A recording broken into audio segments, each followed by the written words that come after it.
प्रिय छात्रों, हिंदी के इस शिक्षण सत्र में आपका हार्दिक स्वागत है। आज हम काव्य खंड के अंतर्गत महादेवी वर्मा के दूसरे गीत के चौथे और अंतिम भाग का अध्ययन करेंगे। महादेवी की विरहानुभूति में गहन प्रेम वेदना का तत्व विद्यमान है। वे करुणा से ओतप्रोत विरह की ऐसी कवयित्री हैं जो अज्ञात प्रियतम की खोज में तल्लीन है। यह विरह वेदना मौन, नीरव तथा एकाकी है, इसीलिए वह असीम, अजस्र एवं अविरल है। वस्तुतः वे वेदना के साम्राज्य की एक छत्र सामग्री हैं। वे मानती हैं कि सुख तो क्षणजीवी है, जबकि वेदना चिरस्थायी है, चिरव्यापी है। यथा हास का मधुदूत भेजो, रोष की भ्रूभंगिमा पतझार को चाहे सहेजो, ले मिलेगा उर अचंचल, वेदना जल स्वप्न सतदल, जान लो वह मिलन एकाकी, विरह में है दुकेला, पंथ होने दो अपरिचित, प्राण रहने दो अकेला। संदर्भ प्रथम भाग की तरह लिखें। प्रसंग प्रस्तुत काव्य पंक्तियों में कवित्री द्वारा अपने प्रिय से मिलने के लिए किए गए दृढ़ संकल्प की अभिव्यक्ति की गई है। यहां पर कठिन शब्दों का अर्थ देखें।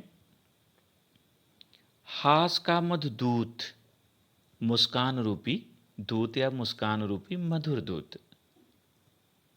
रोष, क्रोध, भ्रूभंगिमा, भौहों की वक्रता, पतझार, पतझड़, सहेजो, एकत्रित कर लो, एकत्रित करना, स्वप्न सतदल, स्वप्नों का कमल, सतदल कमल को कहते हैं, एकाकी, अकेला, विरह, वियोग और दुकेला, द्वैत का भाव, प्रिय और स्वयं के अलग होने का भाव। व्याख्या देखें। कवित्री महादेवी वर्मा अपने अज्ञात प्रियतम को संबोधित करते हुए कहती हैं, हे प्रिय, हास का मधुदूत भेजो, मुझे अपनी ओर आकर्षित करने के लिए चाहे मुस्कान रूपी मधुर दूत भेजो या रोष की भ्रूभंगिमा पतझार को चाहे सहेजो, अथवा क्रोधित होकर मेरे जीवन में पतझड़ जैसा वातावरण उत्पन्न कर दो, पतझड़ जैसी नीरवता उत्पन्न कर दो। अर्थात चाहे मुझसे प्रसन्न हो जाओ अथवा अप्रसन्न हो जाओ, किंतु ले मिलेगा उर अचंचल, वेदनाजल स्वप्न सतदल, किंतु मेरे हृदय के प्रदेश में आपके लिए कोमल भावनाएं सदैव बनी रहेंगी। मैं अपने हृदय की कोमल भावनाओं से सिक्त वेदना के ज्वल और स्वप्नों का कमल पुष्प लिए आपकी सेवा में सदैव उपस्थित रहूंगी। जान लो वह मिलन एकाकी, विरह में है दुकेला। कवित्री कहती है कि हे प्रिय, आपसे मिलने के उपरांत तो मेरा अस्तित्व ही समाप्त हो जाता है। मैं मिलन में इतनी तन्मय हो जाती हूं कि मुझे पृथक अपनी सत्ता का बोध नहीं होता। मैं एकाकी हो जाती हूं, किंतु वियोग की स्थिति में, विरह की स्थिति में यह अनुभूति और अधिक बढ़ जाती है, क्योंकि मुझे द्वैत भाव का अनुभव होता है, आपके और अपनी स्वतंत्र सत्ता का अनुभव होता है।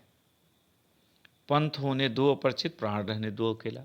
हे प्रिय, भले ही साधना का पथ अपरिचित हो, उस पर चलने वाला प्राण रूपी एकमात्र पथिक हो, फिर भी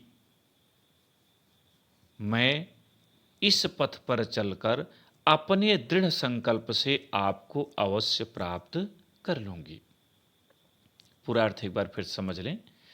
कवित्री महादेवी वर्मा अपने अज्ञात प्रियतम को संबोधित करते हुए कहती हैं, खेपरी, चाहे आप मुझे अपनी ओर आकर्षित करने के लिए मुस्कान रूपी मधुर दूत भेजें या क्रोधित होकर मेरे जीवन में पतझड़ जैसी नीरवता का संचार कर दें, अर्थात चाहे आप मुझसे प्रसन्न हो जाएं अथवा अप्रसन्न हो जाएं, किंतु मेरे हृदय में आपके लिए सदैव कोमल भावनाएं बनी रहेंगी। मैं अपने कोमल हृदय की सिक्त वेदना के जल और स्वप्नों का कमल पुष्प लिए सदैव आपकी सेवा में उपस्थित रहूंगी।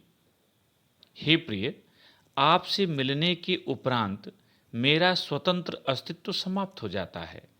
मुझे अपने पृथक अस्तित्व का अनुभूति नहीं होती, किंतु वियोग की स्थिति में यह अनुभूति और अधिक बढ़ जाती है। इसलिए मैं मिलन में इतनी तन्मय हो जाती हूं कि एकाकी प्रतीत होता है जीवन, जबकि विरह में द्वैत का भाव आता है, आपके और अपनी स्वतंत्र सत्ता का अनुभव होता है। इसलिए मुझे विरह अत्यधिक प्रिय है। हे प्रिय, भले ही साधना का पथ कठिन है, अपरिचित है, मुझे इसकी कोई चिंता नहीं है। उस पर चलने वाला प्राण रूपी एकमात्र पथिक है, मुझे इसकी भी कोई चिंता नहीं है। मुझे दृढ़ विश्वास है कि मैं अपने दृढ़ संकल्प से एक न एक दिन आपको अवश्य प्राप्त कर लूंगी। यहाँ पर काव्य सौंदर्य प्रस्तुत पंक्तियों में मिलन की तन्मयता का सुंदर चित्रण किया गया है। यहाँ रस श्रृंगार है, छंद मुक्तक छंद है, अनुप्रास, रूपक और मानवीकरण यहाँ अलंकार हैं, भाषा शुद्ध साहित्यिक खड़ी बोली, शैली गीत शैली, गुण माधुर्य और शब्द शक्ति लक्षणा है। पद्यांश पर आधारित प्रश्न देखें। पहला प्रश्न, प्रस्तुत पद्यांश का शीर्षक तथा कवित्री का नाम लिखिए। उत्तर, प्रस्तुत पद्यांश का शीर्षक गीत 2 तथा कवित्री का नाम महादेवी वर्मा है। दूसरा प्रश्न, रेखांकित अंश की व्याख्या कीजिए।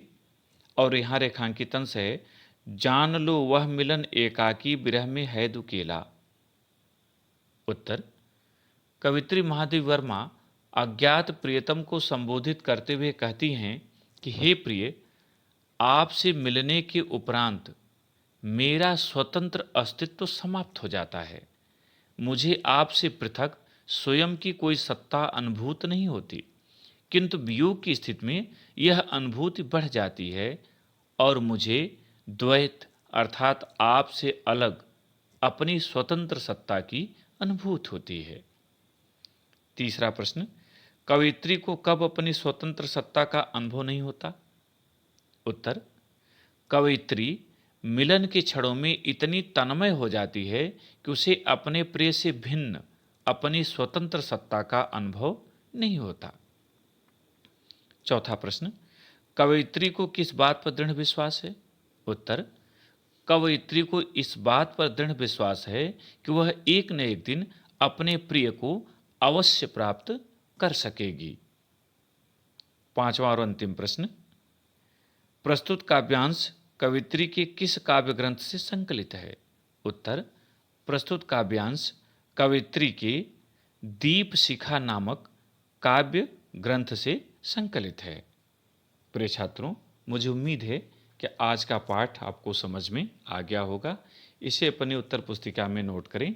इन प्रश्नों को और इनके उत्तरों को अपनी उत्तर पुस्तिका में लिखें और अभ्यास करें।